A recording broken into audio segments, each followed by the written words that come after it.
वट सावित्री व्रत की संपूर्ण कथा। पूजा विधि। शुभ समय और महिमा। जय माता सावित्री, जय सत्यवान, जय श्री हरि विष्णु। आज के इस पावन और भक्तिमय वीडियो में हम आपको वट सावित्री व्रत की संपूर्ण कथा, पूजा विधि, शुभ मुहूर्त, व्रत नियम, पूजा सामग्री, परिक्रमा विधि, दान पुण्य और इस महान व्रत की अद्भुत महिमा के बारे में विस्तार से बताने जा रहे हैं। वट सावित्री व्रत हिंदू धर्म का अत्यंत पवित्र और चमत्कारी व्रत माना जाता है। यह व्रत सुहागिन महिलाएं अपने पति की लंबी आयु, अच्छे स्वास्थ्य, सुखी दाम्पत्य जीवन, परिवार की खुशहाली और अखंड सौभाग्य की प्राप्ति के लिए रखती हैं। ज्येष्ठ मास की अमावस्या के दिन यह व्रत पूरे श्रद्धा, विश्वास और भक्ति भाव से किया जाता है। इस दिन वट अर्थात बरगद के वृक्ष की पूजा का विशेष महत्व माना गया है। धार्मिक मान्यताओं के अनुसार वट वृक्ष में ब्रह्मा, विष्णु और महेश तीनों देवताओं का वास होता है। इसीलिए इस वृक्ष की पूजा करने से जीवन में सुख, शांति, समृद्धि और सौभाग्य की प्राप्ति होती है। प्राचीन समय में मद्र देश में अश्वपति नाम के एक प्रतापी राजा राज्य करते थे।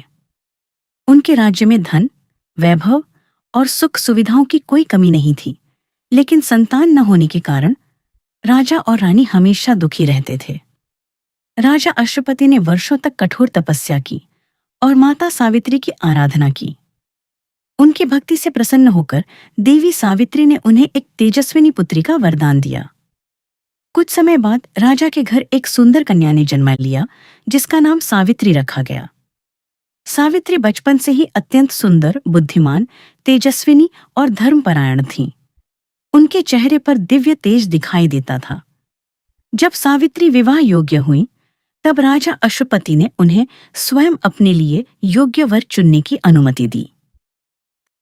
सावित्री ने वन में रहने वाले सत्यवान नाम के राजकुमार को अपने पति के रूप में चुना। सत्यवान बहुत गुणवान, सत्यवादी, धर्मात्मा और माता पिता की सेवा करने वाले थे। लेकिन जब महर्षि नारद को इस विवाह के बारे में पता चला, तब उन्होंने राजा अश्वपति को बताया कि सत्यवान सभी गुणों से संपन्न है, परंतु उनकी आयु बहुत कम है और विवाह के 1 वर्ष बाद ही उनकी मृत्यु हो जाएगी। यह सुनकर राजा अत्यंत दुखी हो गए, लेकिन सावित्री अपने निर्णय से पीछे नहीं हटी। उन्होंने कहा कि भारतीय नारी अपने जीवन में केवल एक बार पति का वरण करती है और अब सत्यवान ही उनके पति हैं। विवाह के बाद सावित्री अपने पति सत्यवान और सास ससुर की सेवा में पूरी श्रद्धा और प्रेम से लग गईं। वह प्रतिदिन भगवान विष्णु की पूजा करती, अपने परिवार की सेवा करती और अपने पति के प्रति पूर्ण समर्पित थीं। धीरे धीरे समय बीतता गया और वह दिन भी निकट आ गया जिसका उल्लेख महर्षि नारद ने किया था। सावित्री को उस दिन का स्मरण था, इसलिए उन्होंने 3 दिन पहले से ही कठोर व्रत और उपवास आरंभ कर दिया। उन्होंने भगवान विष्णु का ध्यान किया और अपने पति की रक्षा के लिए निरंतर प्रार्थना करती रहीं। व्रत वाले दिन सुबह ब्रह्म मुहूर्त में लगभग 4 बजे उठकर स्नान किया जाता है। इसके बाद महिलाएं स्वच्छ और सुंदर वस्त्र धारण करती हैं और 16 श्रृंगार करती हैं। सुबह 5 बजे घर के मंदिर की सफाई करके भगवान विष्णु और माता लक्ष्मी की पूजा की जाती है। घी का दीपक जलाया जाता है, धूप और अगरबत्ती अर्पित की जाती है और हाथ जोड़कर व्रत का संकल्प लिया जाता है कि यह व्रत पति की लंबी आयु, परिवार की सुख समृद्धि और अखंड सौभाग्य के लिए रखा जा रहा है। इसके बाद पूजा की थाली तैयार की जाती है, जिसमें रोली, अक्षत, कच्चा सूत, जल से भरा लोटा, मिठाई, फल, धूप, दीपक, नारियल और पूजा सामग्री रखी जाती है। सुबह लगभग 6 बजे महिलाएं वट वृक्ष के पास जाती हैं। सबसे पहले वट वृक्ष की जड़ में जल अर्पित किया जाता है। कुछ महिलाएं दूध और गंगाजल भी चढ़ाती हैं। इसके बाद रोली, अक्षत, फूल और मिठाई अर्पित की जाती है। वट वृक्ष के सामने घी का दीपक जलाकर भगवान विष्णु, माता सावित्री और सत्यवान का ध्यान किया जाता है। महिलाएं कच्चा सूत लेकर वट वृक्ष की 7, 11 या 21 परिक्रमा करती हैं और अपने पति की लंबी आयु तथा परिवार की सुख समृद्धि की कामना करती हैं।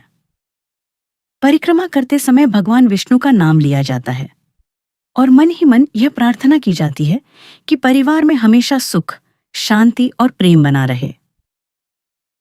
सुबह लगभग 7 बजे सावित्री और सत्यवान की पवित्र कथा श्रद्धा भाव से सुनी जाती है। कथा के अनुसार उसी दिन सत्यवान लकड़ियां काटने जंगल गए थे और सावित्री भी उनके साथ गई थी। जंगल में अचानक सत्यवान के सिर में तेज पीड़ा हुई और वे सावित्री की गोद में सिर रखकर लेट गए। कुछ ही क्षणों में उनके प्राण निकल गए। उसी समय यमराज वहां प्रकट हुए और सत्यवान के प्राण लेकर दक्षिण दिशा की ओर चल पड़े। सावित्री भी यमराज के पीछे पीछे चलने लगी।